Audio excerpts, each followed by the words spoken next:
In this video, I'm going to show you how I turned this into this. Here's the design that I came up with. I wanted to keep it fairly simple, and the rock is just a flat river stone because I wanted to stress that you really don't need fancy material to work with. I noticed it has some black tourmaline inclusions, so that may look cool once everything is finished.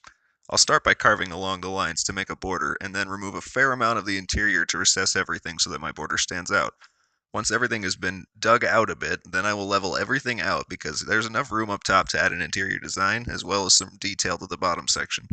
I'll be using a flex shaft to carve it and a small assortment of bits that you can find for as little as $10 to $20.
Now that I've got my border roughed out, I can start working on the interior. And to start, I need to remove a fair amount so that it sinks in a little deeper. To do that, I'm going to use this circle bit. It's fairly aggressive, so it should work well to help smooth everything out, and it can really get into some of the tighter spots, like the inside of the swirl and the bottom area that was too small to reach with the other bits. Once that's done, I'll switch to this bit. This one is great for making sure you have a good sharp order, and I'll also use the flat tip to make sure everything is good and level. After you've gone over everything with the circle bit, the border is going to be pretty rounded over, so this bit really helps to bring a good flat edge back.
that I've gotten everything smoothed and leveled out and the border has been fairly reinforced, I can go ahead and draw on a pattern. But because this is somewhat of an introductory video, I'm going to keep the pattern pretty simple. But I'll make sure to make a video in the future with a more complicated design. Here's the design that I came up with. Again, I wanted to keep it pretty simple for the sake of example. I'm going to cut along each of these lines to give me a track to work from, and then carve slants into the left side of each section to create a stepped appearance. Once that's done, I'll drill into these holes to add some texture. Up here, I'm going to carve out the background to make the design stand out more. I'll cut into these lines as well, and we'll most likely round everything over, but we'll see once we get to that point.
At this point, I've carved out the background, so my design is uplifted and now I can start adding detail.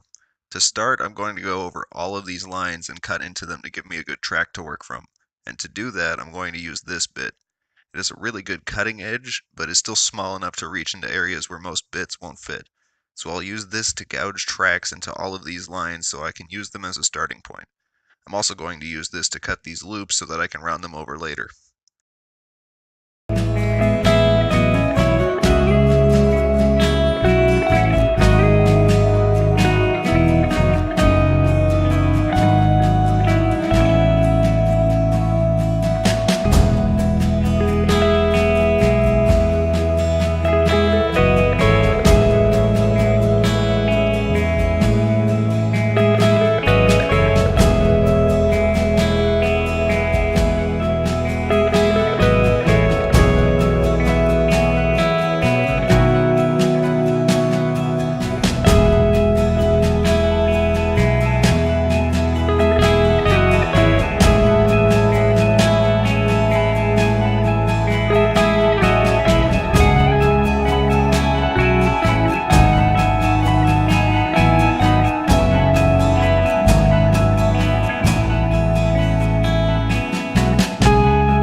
Now that I've got my outline finished, I'm going to go back through to add some details. For example, I'm going to carve these spots to create steps. And to do that, I'm going to use these bits because they are a little higher grit, so I know that nothing's going to get away from me.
This bit's got a good point on it, so I'm just going to go back over all of the lines to make sure they're at the depth that I want.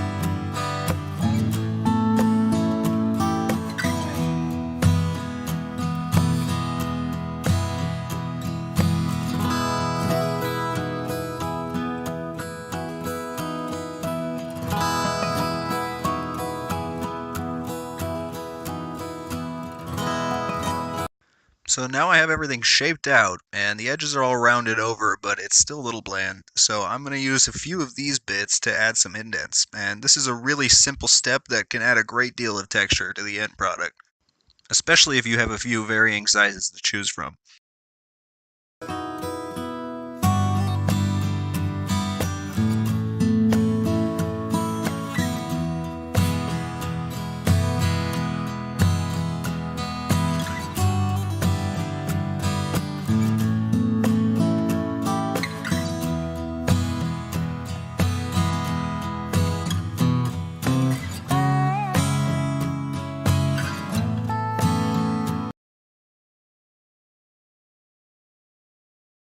As you can see, there's really a lot more going on now, even though I didn't really do that much.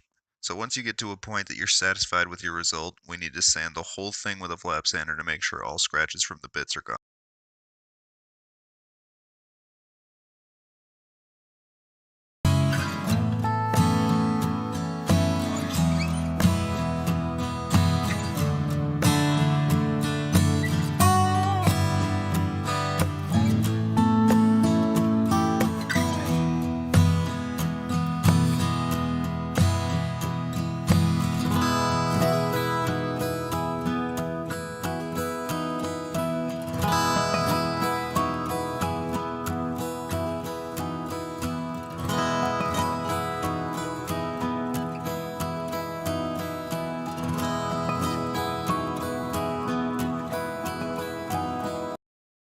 Well, here it is. I'd say it came out fairly well, too. You don't have to use lacquer as your top coat. You can also use resin to make a glaze coat, or if the material is soft enough, just sand and buff it to polish your piece.